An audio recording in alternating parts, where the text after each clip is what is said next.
29 मार्च 2025 आखिरकार वो दिन आ गया जब मकर राशि के जातक जातिका शनि की 7.5 से मुक्त होने वाले हैं। प्रिय दर्शकों, इन 7.5 सालों में जितनी मेहनत आपकी रही है और जो शिक्षा आपने सीखी है, अब उस मेहनत का फल शनिदेव आपको देने का काम करेंगे। अभी तक आप कर्म कर रहे थे, खूब कर्म कर रहे थे, संघर्ष कर रहे थे, मेहनत कर रहे थे, लेकिन भाग्य आपके साथ नहीं। जितना संघर्ष करेंगे, जितना कार्य क्षेत्र में आप दम लगाएंगे, जितना दमखम आपका होगा, उतना ही भाग्य भी आपके साथ होगा। और जब कर्म और भाग्य दोनों साथ में रहेंगे तो आपको सफल होने से कोई रोक नहीं सकता। इस बात को आप लिख लीजिए। अपने वादे को तोड़ने से बचिएगा, झूठ बोलने से बचिएगा, फरेब करने से बचिएगा। जब आप ये सब अप्लाई करेंगे तो निश्चित ही प्रेम संबंधों की स्थिति आपकी स्वतः सुधरेगी।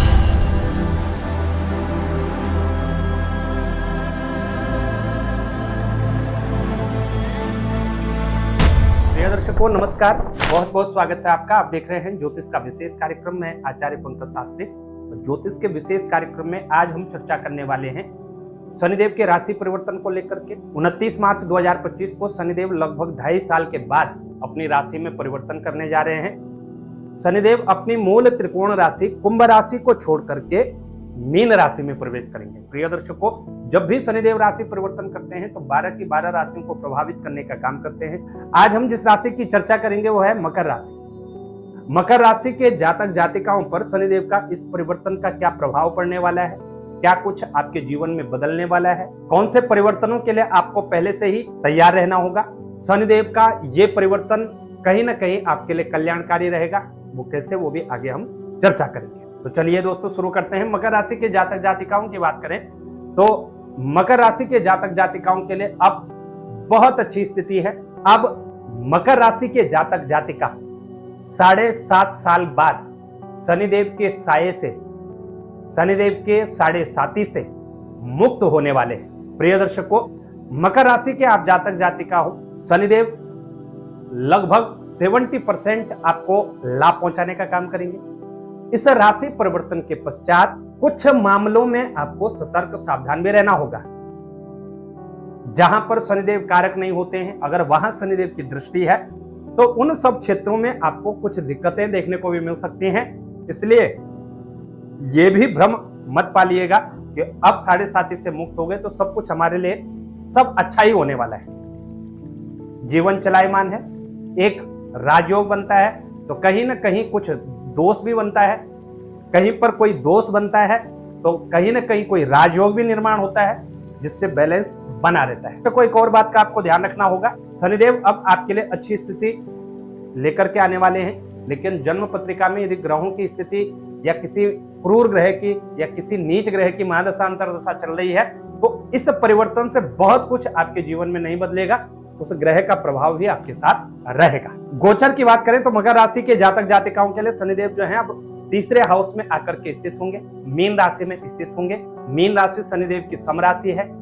ये देवगुरु बृहस्पति को अपना सम मानते हैं, न मित्र है न शत्रु है, न लाभ पहुंचाने का काम करते हैं ना हानि पहुंचाने का काम करते हैं। सम होते हैं, न्यूट्रल हो जाते हैं और बहुत हद तक ये भी कह सकते हैं कि बृहस्पति पर निर्भर हो जाते हैं। बृहस्पति जितने बलवान होंगे उतना ही अच्छा परिणाम यहाँ पर शनिदेव आपको देने का काम करेंगे।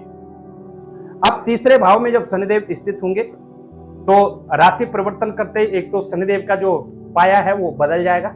वो पाया रहेगा मकर राशि के जातक जातिकाओं का तांबे का पाया, जो कि अच्छा और उन्नति कारक पाया माना जाता है। तो ये एक अच्छी स्थिति है।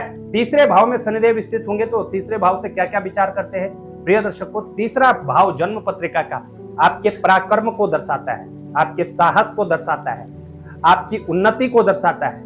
आपके अंदर काम करने की इच्छा शक्ति कितनी है, सीखने की इच्छा शक्ति कितनी है, आपके अंदर धैर्य कितना है, ये सब तीसरे भाव से देखा जाता है।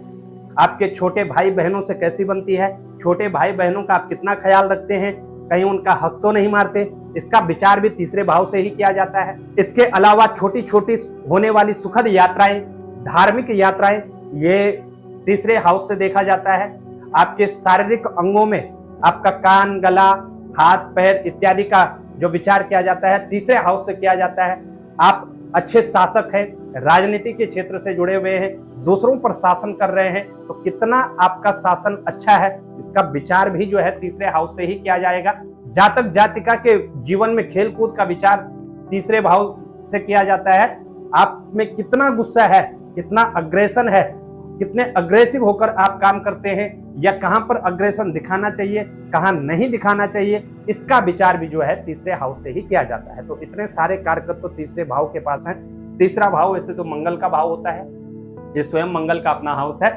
यहां पर आपके लिए बृहस्पति की राशि में शनिदेव स्थित होंगे, तो कुछ मामलों में आपके लिए बहुत अच्छी स्थिति दर्शाने का काम करेंगे और कुछ एक मामलों में आपको सतर्क सावधान रहना होगा। अब सबसे पहले ये बात करें कि सतर्क सावधान आपको कौन कौन से क्षेत्रों में रहना होगा। तो प्रिय दर्शकों, तो अब आप जोखिम भरे निर्णय ले सकते हैं और कभी कभी आपके जोखिम भरे निर्णय आपको गलत साबित कर सकते हैं। तीसरे हाउस से कॉन्फिडेंस देखते हैं हम, तो अब आप कॉन्फिडेंस लेवल आपका हाई होगा, कभी कभी ओवर कॉन्फिडेंस आपके ऊपर हावी हो सकता है। तीसरे हाउस से गुस्सा हम देखते हैं, यदि आप क्रोधी स्वभाव के हैं, मकर राशि के जातक हो और क्रोधी स्वभाव के हो, तो निश्चित रूप से यहां पर तीसरे हाउस में आपका क्रोध बढ़ने वाला है, गुस्सा बढ़ने वाला है, जो कि आपको हानि पहुंचाने का काम करेगा। तो इन मामलों में तो आपको सतर्क सावधान रहना होगा। अच्छी स्थिति यहां पर यह है कि जब यहां पर शनिदेव स्थित होंगे तो एक तो आप निर्णय लेने में सक्षम रहेंगे और अपने बलबूते कुछ करने की सोचेंगे। छोटे भाइयों के साथ आपके यहां पर व्यवहार अच्छे रहेंगे, निश्चित रूप से अच्छी स्थिति में रहेंगे और छोटी छोटी यात्राएं आपकी रहने वाली हैं। आपके मन में धार्मिक विचारों का उन्माद अत्यधिक हो सकता है, धार्मिक यात्राएं आप अत्यधिक कर सकते हैं, जगह जगह जाकर के धर्म कर्म का कार्य हो, सामाजिक सेवा हो, ऐसे भाव आपके मन में आएंगे और निश्चित रूप से आप ऐसे कामों को करने वाले हैं। आने वाले 2.5 सालों में आप कुछ ऐसे कार्य भी करने वाले हैं। यहाँ पर शनिदेव स्थित हैं, तो जो जातक बात बात पर अपना कामकाज में टाल मटोल कर देते थे या आलस के कारण अपने कार्य क्षेत्रों को छोड़ देते थे या किसी भी कारण कामकाज को नहीं कर पाते थे, उनके लिए एक अच्छी स्थिति है। अब शनिदेव यहाँ पर स्थित होंगे तो आप अपने कामकाज को सीरियस लेने लगेंगे, अपनी रिस्पॉन्सिबिलिटी समझने लगेंगे और अच्छी स्थिति दर्शाएंगे, अपने कार्य क्षेत्र में उन्नति करेंगे, प्रगति करेंगे, यात्राएं करेंगे। जिस भी स्थिति से आपको लाभ हो वो सब करने का प्रयास अब आप करने वाले हैं। प्रिय दर्शकों, यहाँ एक और बात का ध्यान रखना है, तीसरे भाव से आयु का विचार भी किया जाता है और जब यहाँ पर शनिदेव स्थित होते हैं, छोटी मोटी दुर्घटनाएं आपके साथ घटित हो सकते हैं। ऐसी स्थिति में हतोत्साहित होने से आपको बचना है। कई लोग छोटी मोटी घटनाओं से हतोत्साहित हो जाते हैं, तो ऐसी स्थिति न आए, इस बात का आपने ध्यान रखना है। बहरहाल यहाँ पर सुखद स्थिति है।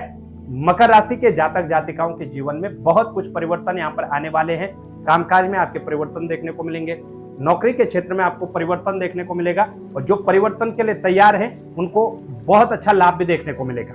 मतलब आपकी जॉब में परिवर्तन हो सकता है, अच्छी जॉब आपको ऑफर हो सकती है, अच्छा कार्य क्षेत्र आपको प्राप्त हो सकता है। बिजनेस करते हैं तो अच्छी डील आपके हाथ लग सकती है और जब भी ये अपॉर्चुनिटी, ये स्थितियां आपके सामने आए तो इन स्थितियों का, इस अपॉर्चुनिटी का आपने अच्छे से लाभ लेना है। क्योंकि प्रिय दर्शकों, शनिदेव एक भाव में 2.5 साल रहते हैं और फिर अगले 27.5 साल बाद लगभग उस भाव में स्थित होते हैं। तो यानी शनिदेव के पास जो टाइम पीरियड है, लंबा टाइम पीरियड है, लंबे समय तक आप उन्नति प्रगति करो और उसी में वो सब अचीव करो, वो सब आप प्राप्त करो जिसके लिए आप दिन रात मेहनत करते हैं। अब यहां शनिदेव स्थित होंगे तो यहां से शनिदेव के पास 3 दृष्टियां हैं, तो 3 भावों को प्रभावित करने का काम करेंगे। यहां पर स्थित शनिदेव आपके 5वें भाव को प्रभावित करने का काम करेंगे। मित्रवत राशि पर इनकी दृष्टि रहेगी और 5वें भाव में कारक नहीं होते, तो यहां कुछ मामलों में आपको सतर्क सावधान रहना होगा। जो जातक आईटी सेक्टर, टेक्नोलॉजी इत्यादि की शिक्षा ग्रहण कर रहे हैं, विदेश में पढ़ने का सपना देख रहे हैं, उनके लिए तो बहुत अच्छी स्थिति है। लेकिन जो जातक अपनी प्रारंभिक शिक्षा में है, उन सभी जातक जातिकाओं को विशेष रूप से सतर्क सावधान रहना होगा। शिक्षा का क्षेत्र आपका किसी न किसी कारण बाधित हो सकता है, इस बात का आपने ध्यान रखना है। दूसरा, यहां पर शनिदेव की दृष्टि आपके लव लाइफ पर रहेगी, तो आपकी लव लाइफ डिस्टर्ब हो सकती है, प्रेम संबंध आपके बिगड़ सकते हैं, ब्रेकअप इत्यादि के योग बन सकते हैं। और यहां पर शनिदेव की जो दृष्टि रहेगी, क्योंकि इस भाव से गर्भ का विचार भी किया जाता है, यानी संतान का विचार भी किया जाता है। तो संतान से संबंधित समस्याएं आपको देखने को मिल सकती हैं, चाहे वो किसी भी प्रकार की हों। तो कहीं ना कहीं इन बातों का आपने ध्यान रखना है। अब इस भाव से रिलेटेड जो चीजें हैं उनको कैसे सुधारना है। अपने वादे को तोड़ने से बचिएगा, झूठ बोलने से बचिएगा, फरेब करने से बचिएगा। जब आप ये सब अप्लाई करेंगे तो निश्चित ही प्रेम संबंधों की स्थितियां आपकी स्वतः सुधरेंगी। अब यहां पर बैठे हुए शनिदेव जो हैं 7वीं दृष्टि से भाग्य भाव को देखेंगे, और भाग्य में भी शनिदेव वैसे कारक तो नहीं होते हैं, लेकिन यहां पर भी मित्रवत दृष्टि है। तो अब भाग्य का सहयोग आपके साथ रहेगा। मकर राशि के जातक जातिका हो, अभी तक आप कर्म कर रहे थे, खूब कर्म कर रहे थे, संघर्ष कर रहे थे, मेहनत कर रहे थे, लेकिन भाग्य आपके साथ नहीं था। अनफॉर्चुनेट, आप कहीं ना कहीं अनलकी साबित होते थे। अब लक आपके साथ रहेगा। जितनी मेहनत करेंगे, जितना संघर्ष करेंगे, जितना कार्य क्षेत्र में आप दम लगाएंगे, जितना दमखम आपका होगा, उतना ही भाग्य भी आपके साथ होगा। और जब कर्म और भाग्य दोनों साथ में रहेंगे तो आपको सफल होने से कोई रोक नहीं सकता। इस बात को आप लिख लीजिएगा। तो यहाँ पर भाग्य का सहयोग मिलेगा और धर्म कर्म के क्षेत्रों में आप बढ़ चढ़ करके हिस्सा लेने वाले हैं। धार्मिक क्षेत्रों में आपको विशेष रूप से लाभ देखने को मिलने वाला है। प्रिय दर्शकों, यहाँ पर स्थित शनिदेव 10वीं दृष्टि से जो है आपके 12वें भाव को देखेंगे, और 12वें भाव को देखेंगे तो 12वें भाव में कारक होते हैं। कुछ आपके खर्च बढ़ने वाले हैं निश्चित रूप से, लेकिन खर्च आपके पक्ष में होंगे। जो जातक देश विदेश में भ्रमण करने जा रहे हैं, भ्रमण के लिए अच्छी स्थितियां, यानी खूब घूमिए फिरिए, यात्राओं के शौकीन हैं तो यात्राएं आपके पास बहुत सारी आने वाली हैं, खूब यात्राएं करिएगा। और जो जातक जातिका विदेश में काम करने के मकसद से, अपने व्यवसाय के नजरिए से विदेश जाना चाहते हैं और बार बार कहीं ना कहीं रुक जा रहे थे, तो उनको अब अच्छी सफलता देखने को मिलेगी। कहीं ना कहीं विदेश के जो रास्ते बंद थे वो रास्ते अब आपके लिए खुलने स्टार्ट हो जाएगी। तो यहाँ पर शनिदेव की स्थिति आपके पक्ष में होगी। आपको सिर्फ ध्यान रखना है तो पंचम भाव का रखना है, बाकी सारी स्थितियां आपके पक्ष में होंगी और निश्चित ही आपको अच्छी सफलता देखने को मिलेगी। प्रिय दर्शकों, शनिदेव का यह राशि परिवर्तन आपके लिए शुभ हो, यही हम प्रार्थना करते हैं। नमस्कार। जानकारी अच्छी लगे शेयर जरूर करिएगा। चैनल पर नए हैं, चैनल को सब्सक्राइब करना ना भूलिएगा। ज्योतिष से रिलेटेड तमाम जानकारियों के लिए आप हमसे संपर्क कर सकते हैं।